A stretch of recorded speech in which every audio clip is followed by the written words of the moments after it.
last night, all over social media, and even on the broadcast, they were saying the Broncos are better offensively if Gary Kubiak allows Peyton Manning to be Peyton Manning. Is it as simple as that? Yes.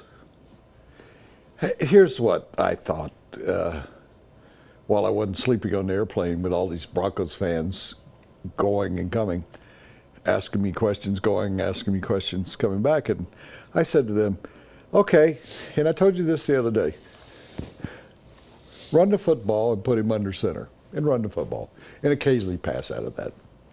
Run the pistol about 30% of the time, and let Peyton Manning be in his offense, his comfort zone. For people will say, well, early on in his career in Baltimore, he was under center all the time.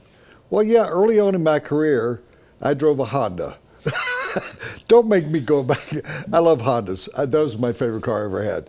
I don't want to go back to driving a Honda. Peyton Manning doesn't want to go back at this point in his career. He is so comfortable.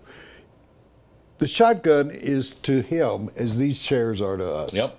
It is such a comfort zone Sink for right him. in. Yeah.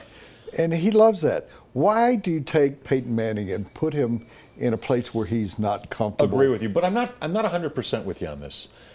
They're not going to put him under center and only run at those times. You know that. Come on. Because then it's obvious. I mean, teams study other teams' tendencies, and if a team knows that every time Peyton Manning's under center they're going to run, that's not going to work for the Broncos running game.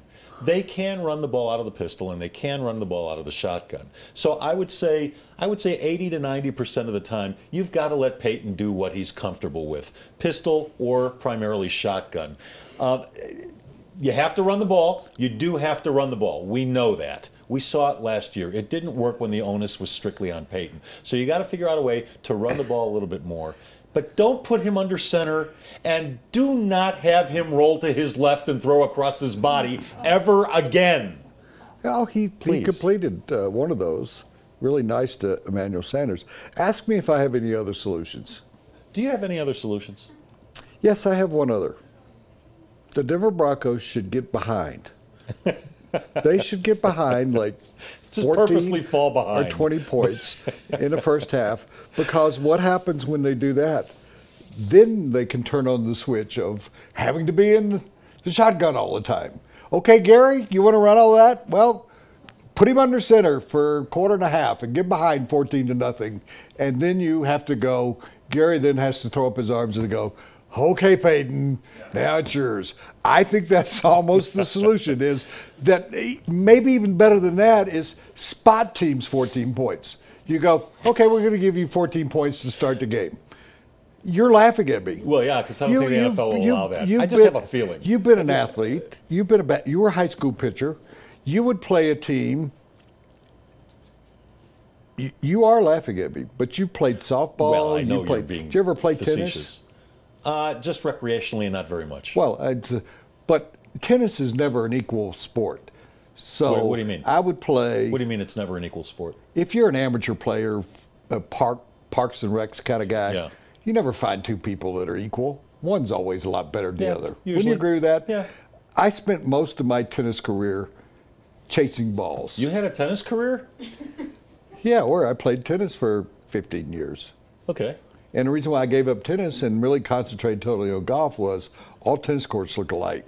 I played tennis in Fiji, and I looked around, and I could have been over Cherry Creek. Yeah. Because they put if it's windy, they put the green tarp up. Yeah. And I looked around, I couldn't see anything.